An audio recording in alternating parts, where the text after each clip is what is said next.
আছে দোস্ত, আমি থাকতে তোর কোনো ভরসা নাই। অনেকটা এরকমই কথা দিলাম তো, কিন্তু কথার ওজন কতটুকু বা তার কথায় মানুষ কতটুকু বিশ্বাস করে। কথা বলছি মার্কিন যুক্তরাষ্ট্রের প্রেসিডেন্ট ডোনাল্ড ট্রাম্পের জবানের পাওয়ার কতটুকু, একদম জিরো। সকালে একটা বলে, বিকালে একটা বলে। পৃথিবীতে একমাত্র শাসক যে নিজেকে স্বৈরাচার হিসাবে দাবি করেন বা ফ্যাসিস্ট হিসাবে তিনি নিজেকে স্বীকৃতি দিয়েছেন যে হ্যাঁ আমি শাসক, স্বৈর শাসক, আমি ফ্যাসিস্ট শাসক, প্রয়োজন আছে এরকম শাসকের। তো এই ব্যক্তির কথায় কতটুকু গুরুত্ব আছে। গতকালকে বলছিল আমরা ইরানে অভিযান স্থগিত রাখছি। আমি আগে থেকে বলছি যে ভাই, ইরানকে আমেরিকা একটা বড় ধরনের চাপে ফেলতে যাচ্ছে, সামরিক বেসামরিকভাবে একটা খেলা খেলবে। এটার সিমটমটা আমরা কি দেখছিলাম, যে দক্ষিণ চীন সাগর থেকে মার্কিন যুক্তরাষ্ট্রের যে শক্তিশালী যুদ্ধ বিমানবাহী রণতরীগুলোকে আমরা দেখছি যে মধ্যপ্রাচ্যের দিকে রওনা দিছে। আর এখন আমি যখন নিউজটি করছি, হতে পারে যে গেল আগামী কয়েক ঘন্টার মধ্যে বা দুই একদিনের মধ্যে একটা বড় অভিযান চলবে। লেট হইতে পারে বা চলবেই। আন্তর্জাতিক গণমাধ্যমগুলো বলছে যে ইরানকে কেন্দ্র করে মধ্যপ্রাচ্যের উপসাগরীয় অঞ্চলের দিকে একটি বড় মার্কিন নৌ আর্মাডা অগ্রসর হচ্ছে। মার্কিন কর্মকর্তারা বলছেন দক্ষিণ চীন সাগরে মোতায়েন থাকা ইউএসএস আব্রাহাম লিঙ্কন আপনার ক্যারিয়ার যেটা আছে স্ট্রাইক গ্রুপকে জরুরি ভিত্তিতে মধ্যপ্রাচ্যে যাওয়ার নির্দেশ দেওয়া হয়েছে এবং এটা পথে আছে। সুইজারল্যান্ডের দাভোসে যে ওয়ার্ল্ড ইকোনমিক ফোরাম আছে সেখান থেকে ফেরার পথে ট্রাম্প বলছিল যে আমরা ইরানের দিকে নজর রাখছি, ইরানের দিকে একটি বড় শক্তি এগুচ্ছে, যদিও আমরা কোনো সংঘাত দেখতে চাই না, তবে নিরাপত্তার খাতিরে এবং প্রয়োজনে ব্যবহারের জন্য এই বিশাল বাহিনী মোতায়েন করা হচ্ছে, অনেকটা ভেনেজুয়েলা স্টাইলে। নিকোলাস মাদুরোকে তুলে নেওয়ার আগে নিরাপত্তার অজুহাত দেখিয়ে ভেনেজুয়েলার আশপাশের যে সমুদ্র সীমা এটাকে ব্লক করে দিয়েছিল এই আপনার বিশাল একটা নৌবাহিনী। এরপর সেখান থেকে কয়েকদিন অবজারভেশন করা হয়েছে, ডেটা তথ্য, এদের তো ভাই আর কোনো কিছুর অভাব নাই, স্যাটেলাইট রাডার সবকিছু ব্যবহার করে ভেতরের যেই এজেন্ট আছে তাদের কাছ থেকে তথ্য সঠিক একটা সময় বুঝে একটা গ্রিন সিগন্যাল পাইয়া মাত্র 1.5-2 ঘন্টায় ভেনেজুয়েলার প্রেসিডেন্টকে তুলে নিয়ে আসলো আমেরিকার যে স্পেশাল এলিট ফোর্স। এখন ইরানের দিকেও ঠিক এমনই কিছু ঘটবে। আপনার এই মুহূর্তে বলা হচ্ছে যে যেই সামরিক বহর অর্থাৎ নৌবহরের মধ্যে অনেক ধরনের অ্যাক্টিভিটিস আছে, এখানে কয়েক হাজার সেনা যাচ্ছে। এত হাজার সেনা প্রেরণের কারণ কি? এরা সবাই কি নৌবাহিনীর সেনা, নাকি এখানে মিক্সিং একটা টিম পাঠানো হয়েছে নৌবাহিনীর আদলে অথবা পোশাকের আড়ালে আপনার বিশেষ টিম পাঠানো হয়েছে যেন এরা স্পেশাল অপারেশন করতে পারে। ভেনেজুয়েলাতে আপনি দেখেন অপারেশন চালানোর সময় এই যে অপেক্ষমান নৌবহরগুলো ছিল, যুদ্ধ বিমান তো ছিলই, 152টা পাঠাইছে, এর পাশাপাশি অ্যাটাকিং হেলিকপ্টার, অনেক ধরনের অত্যাধুনিক আপনার মানে সামরিক মেশিনারিজ ছিল। আর এগুলো থেকে যারা অপারেট করছে এলিট ফোর্স, তারা তো এমনি থেকে উইরা যায় নাই, তারাই নৌবাহিনীর মধ্যেই ছিল, জাস্ট একটা গ্রিন সিগন্যালের অপেক্ষা ছিল, আসেন, ঢুকছে, কাজ শেষ করে চলে আসছে।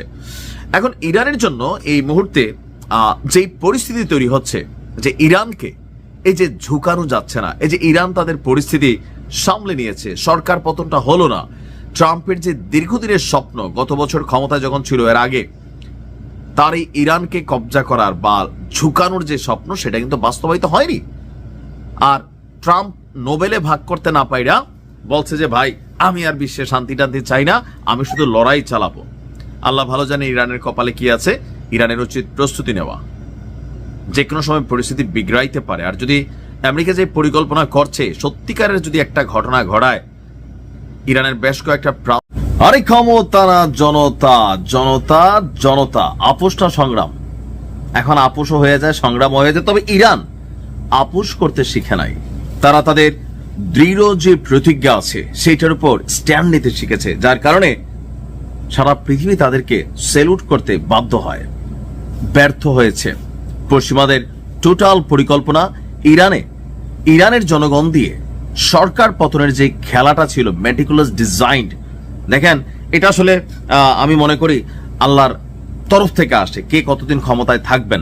সো ইরানের বর্তমান ক্ষমতাসীন সরকার আরো হয়তোবা ক্ষমতায় আছেন, এই কারণেই এই পরিকল্পনা কাজে দেয়নি। তবে পরিস্থিতি একটু বিজ্ঞানও আছে, আমি ভরসা পাচ্ছি না। তারপরেও যেহেতু ট্রাম্প মুখে বলছে, আন্তর্জাতিক গণমাধ্যমে নিউজগুলো আসছে, সো হতে পারে হঠাৎ করে আবারও ইরানের উদ্দেশ্যে যে অভিযান পরিকল্পনা ছিল, অর্থাৎ দক্ষিণ চীন সাগর থেকে যে যুদ্ধ বিমানবাহী রণতরীগুলো আমেরিকা আপনার নিয়ে আসছিল আরব সাগরে, পাশাপাশি ফ্রিগেট, ডেস্ট্রয়ার, যুদ্ধ বিমান এখানেও ছিল।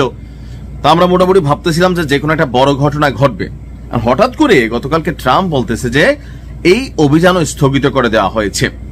মার্কিন প্রেসিডেন্ট ডোনাল্ড ট্রাম্প সুইজারল্যান্ডের দাভোসে তার যে বোর্ড অফ পিস উদ্বোধনী অনুষ্ঠান আছে, সেই অনুষ্ঠানে বলেছে ইরান যুক্তরাষ্ট্রের সঙ্গে আলোচনায় বসতে চায় এবং ওয়াশিংটনও আলোচনায় প্রস্তুত। ট্রাম্প বলছে ইরান আলোচনা করতে চায় আর আমরাও আলোচনা করব, অর্থাৎ ইরানের উপর দোষ চাপাচ্ছে। কিন্তু ইরান কি বলছে যে এই কথাগুলোর কোন রকম সত্যতা নেই। উল্টো মার্কিন কূটনীতিকরা বা বিভিন্ন আরব চ্যানেল ব্যবহার করে আমেরিকা, তারা ইরানকে আলোচনায় বসানোর জন্য চেষ্টা করছে, তবে অনৈতিক কোন আলোচনা সেখানে ইরান করতে চাচ্ছে না। গত বছর যুক্তরাষ্ট্র ইরানের ইউরেনিয়াম সমৃদ্ধকরণ স্থাপনায় যে অভিযান চালিয়েছিল, তার উদ্দেশ্য ছিল তেহরানকে পারমাণবিক অস্ত্র তৈরির পথ থেকে বিরত রাখা। ট্রাম্প বলছে যে যুক্তরাষ্ট্রের অবস্থান স্পষ্ট, ইরান যেন কোনোভাবেই পারমাণবিক অস্ত্র অর্জন করতে না পারে, সেই লক্ষ্যেই ভবিষ্যৎ পদক্ষেপ নেওয়া হবে। আর এক্ষেত্রে আপনার ইরানের সাথে আলোচনাটা জরুরি। তো আলোচনাটা কি হবে যে বাবা, তোমরা পারমাণবিক অস্ত্রের যে কারখানা এটা বন্ধ করে দাও, তোমরা ইউরেনিয়াম সমৃদ্ধকরণ বন্ধ করে দাও, আমরা আছি তো, আরবদের সাথে লাগলে আমরা প্রোটেকশন দেবো, সৌদিরে বলে দেবো, কারণ ইরান আর সৌদির মধ্যে একটু ভেজাল আছে। অপরদিকে আরব আমিরাতের সাথে ইরানের ভেজাল আছে একটা দ্বীপকে কেন্দ্র করে। আমরা দুবাইরে বলে দিব যে বাবা তোমরা ওইদিকে কোনো হাতটা দিও না, কারণ ইরানের সাথে আমাদের চুক্তি হয়েছে। কারণ এই ইরানের সাথে আমেরিকার কিন্তু গত 47 বা 46 বছর আগে খুবই ভালো সম্পর্ক ছিল। তৎকালীন যে রাজা পেহেলভি যুক্তরাষ্ট্রে এখন বসবাস করা মেটিকুলাস ডিজাইন তৈরি করার চেষ্টা করেছে, ইরানের সরকার পরিবর্তনের চেষ্টা করেছে, যে বলেছে যে আমি যদি ক্ষমতায় বসি তাহলে যাইয়াই পারমাণবিক কর্মসূচি বন্ধ। ইসরায়েলকে ইরান যে সমর্থন দেয় নাই বা স্বীকৃতি দেয় নাই, আমি দিব, আমাকে ক্ষমতায় বসান, কিন্তু ইরানের জনগণ সেটাকে নস্যাৎ করে দিয়েছে।